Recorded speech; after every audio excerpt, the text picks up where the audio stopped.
네, 여러분, 날씨가 춥습니다. 겨울이 성큼 다가온 느낌인데요.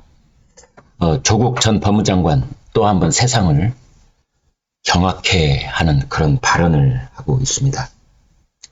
김어준의 뉴스공장에 출연을 했다는데요. 총선에 출마하냐? 이렇게 이제 물으니까 대답하기를 최대한 법률적으로 해명하고 소명하기 위해 노력할 것이다. 이것이 안 받아들여진다면 비법률적 방식으로 저의 명예를 회복하는 길을 찾아야 하지 않느냐 생각하고 있다. 말은 좀 비비 꼬아서 했지만 출마하겠다, 이런 뜻인데요. 이제 그 말을 하면서 동원한 이 사람의 그 표현, 비법률적 방식. 이 사람 한때는 우리나라의 최고 가는 대학의 법학과 교수였던 거 맞습니까? 로스쿨 교수 맞습니까? 이 사람한테 배웠던 그 제자들은 얼마나 황당할까요? 비법률적 방식이라니. 이것은 우리나라 어떤 사법 체계를 전면적으로 부인하는 발언입니다, 여러분. 법대 교수였던 자가 한때는 집권당의 청와대 민정수석이고 한때는 그 정권의 법무장관이었던 자가 비법률적 방법으로 명예를 회복하겠다니. 이런 말 저는 동서고금을 막론하고 어떤 나라에서든지 법무장관 출신이 이런 말 하는 건 들어본 적이 없습니다. 정말 세계 해외 토픽감입니다. 더더군다나 이것은 이제 출마 선언, 내년 총선에 출마를 하겠다, 이렇게 받아들여지고 있다는데, 저는 그에 앞서서 이 사람이 지금 자신에게 어떤 유죄의 판결이 항소심과 대법원에서 나도 자기는 불복하겠다는 선언입니다. 자신의 명예를 회복하기 위해서 법률적인 방법을 다 동원해도 그것이 통하지 않을 것이라고 얘기를 해놓고 그 다음에 비법률적 방법을 얘기했다는 것은 1심에서 이미 징역 2년이 선고됐잖아요. 지금 2심 항소심 진행 중이고 나중에 대법까지 가겠죠. 그래도 자기는 그 결과를 전면적으로 불복하고 거부하겠다는 선언인 것입니다. 조국 씨한테 차라리 이렇게 말하고 싶습니다. 지금 당장 지리산에 들어가서 빨치산 투쟁을 하라. 자, 가질 수 있는 무장투쟁 다 챙겨가지고 빨치산에 들어가라. 거기 가서 SNS를 하든지 뭘 하든지. 그렇게 말해주고 싶습니다. 이 사람은 피고인 조국입니다. 조국 전 법무장관, 조국 전 법무장관, 이렇게 우리 신문 표현해주고 있는데, 이 피고인 조국입니다. 피고인 조국, 범죄자 조국. 1심 판결문에 보면은 반복된 범행을 저지른 자라고 규정하고 있습니다. 조국은 우리나라의 공정의 가치를, 공정성이라고 하는 가치를 훼손하고 나라를 두동강 내는 듯 국론을 분열시킨 그 장본인입니다. 청년과 미래 세대를 분노와 좌절의 구렁텅이에 빠뜨렸던 자. 정치적으로 본다면 민주당에게 대통령 선거 패배를 안겨준 가장 큰 책임을 져야 될 놈이 바로 조국이다. 이런 말도 나오고 있는 겁니다. 내로남불의 상징이다. 조국. 한때는 민주당 지지자였다가 한쪽은 그쪽에 좀 경도돼 있다가 등을 돌린 사람들은 대부분 조국 때문에 등을 돌렸던 겁니다. 민주당으로서는 애물단지인 거죠. 혹 떼어냈나 싶은데 이 혹이 또 하나 와서 철커덕 달라붙는 겁니다.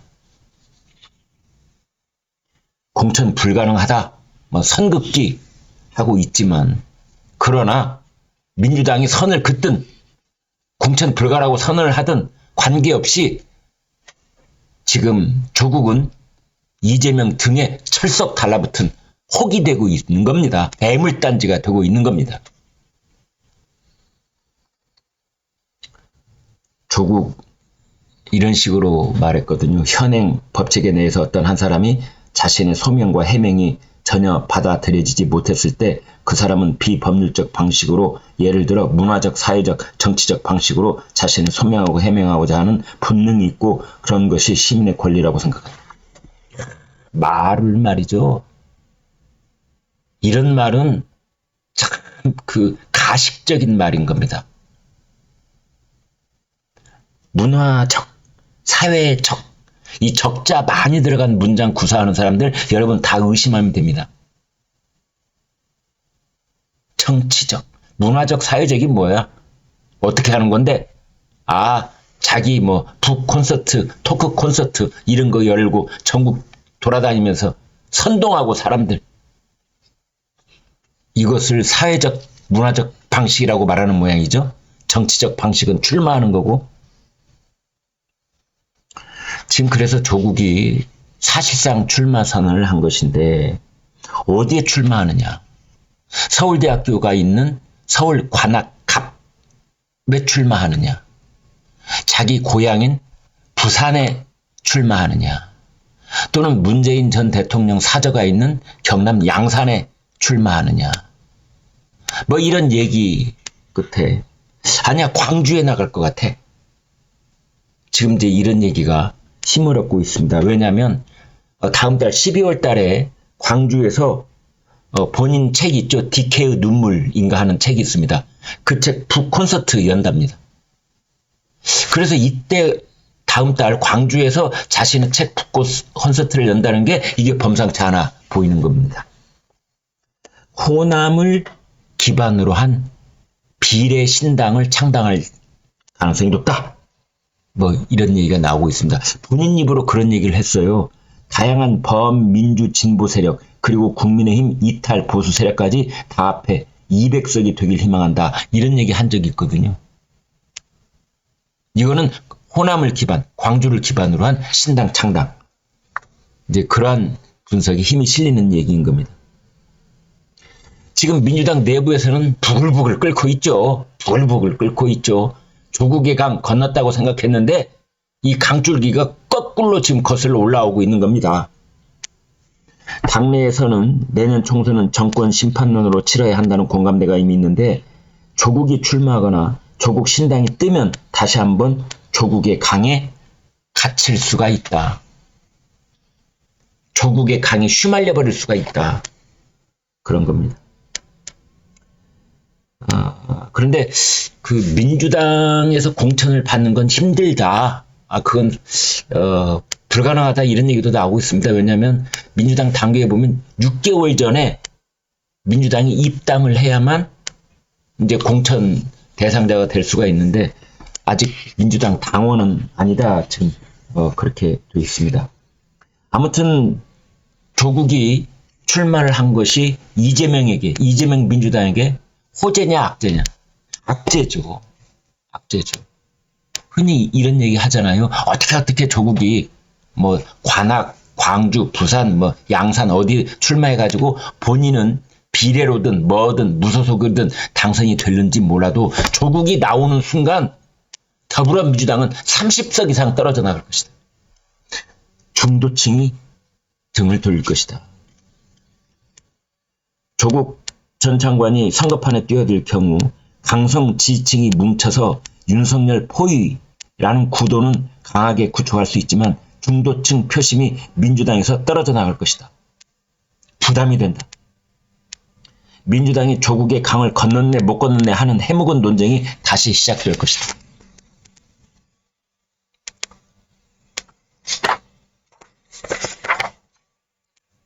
지금 이재명 대표는 총선 기획단 만들어가지고 겸손을 지금 강조하고 있죠.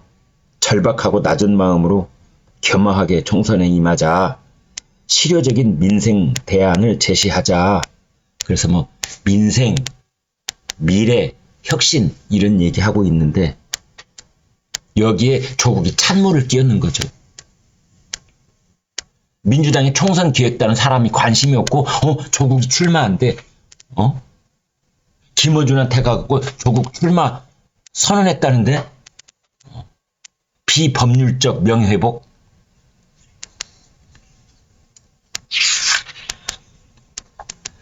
지금 그 민주당은 그렇지 않아도 이슈 선점에서 국민의힘이 한없이 밀려가지고 코가 석잔데 조국마저 이러고 있고 국회의장을 지낸 박병석 6선입니다. 이분이 불출마를 선언을 했는데요.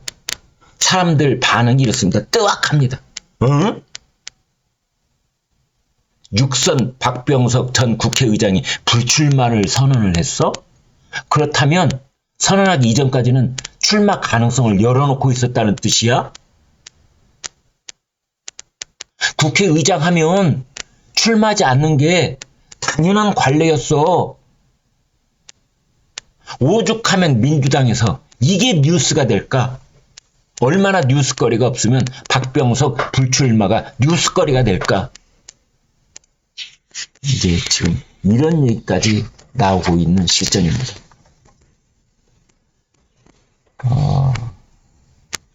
이재명 민주당에게 애물단지로 등장하고 있는 조국.